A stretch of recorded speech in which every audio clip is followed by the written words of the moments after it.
Nakailang breed na to? Lahat ng breeder ko ina-unli breeder ko. Nakailang breed na, kumbaga? Lugon ba yan? 6 yata. 6 na?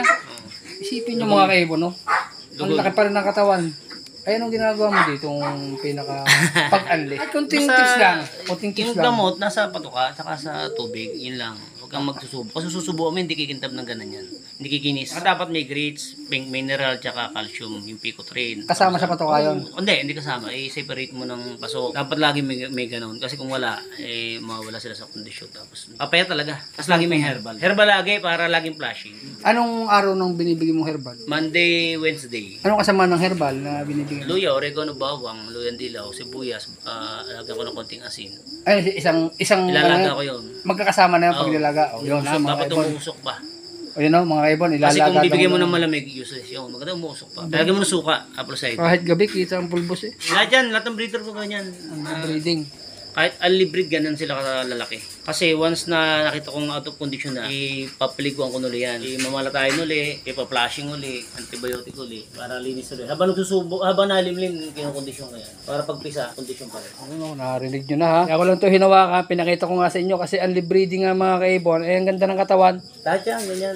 Lahat Pa yan ang pinakamaganda. Nahipo ko na lahat to mga kaibon. Eh, talagang pinakita ko sa inyo, early breeding. Ang laki pa rin ng katawan hanggang ngayon. Habang naglilimlim sila, ipa-flashing, plus conditioning. Kasi nga naka-early breeding tayo. Kasi kung hindi mo gagawin yung mga ganun, hindi ka makakapag-early kasi 1 to 2 clutch pa lang papayat na yan. Oh, meron nga ganun. Meron nga ganun. 1 to 2 clutch pa lang papayat na yan. Kaya dapat condition lagi yung breeder mo para makapag-early ka. Chick booster, yun ang isa pang sekreto.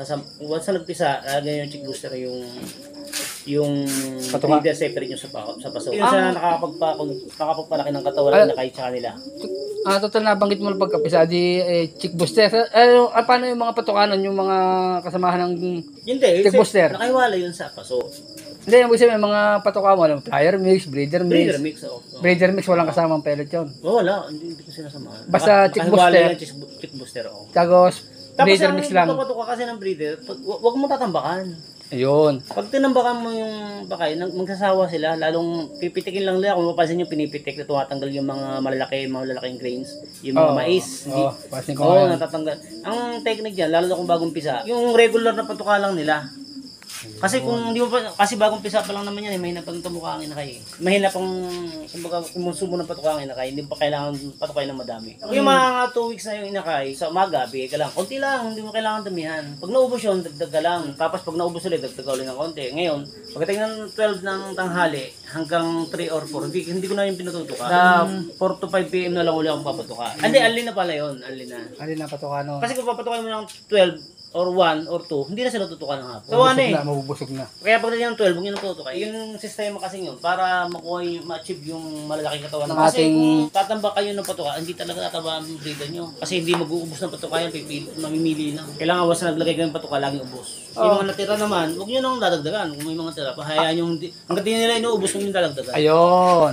Yun. Tatanong ko pa Ngayon, sana, kung sinagot makita na nyo niya. naman na ubos na, dagdagay nyo. Siyempre, kailangan ng inakayon. Basta mahalaga, huwag nang tatambakan. Oo, Ayun. pipiliin lang nila eh. Pag pinili yun, yari na inakay mo. Hindi na lang makukuha yung mga tamang nutrients. Kasi pinipili din yung patuka, hindi malalahat. Talaga nahipo ko na itong lahat, mga kaibon, pati Oo, mga inakay. lahat yan. Mga inakay ng kanyang mga young bird at talagang anong sa solid ng katawan. Ang lalaki. Walang payat. Pag may payat, akin na lang. Reject na sa kanya pagka payat ang inakay.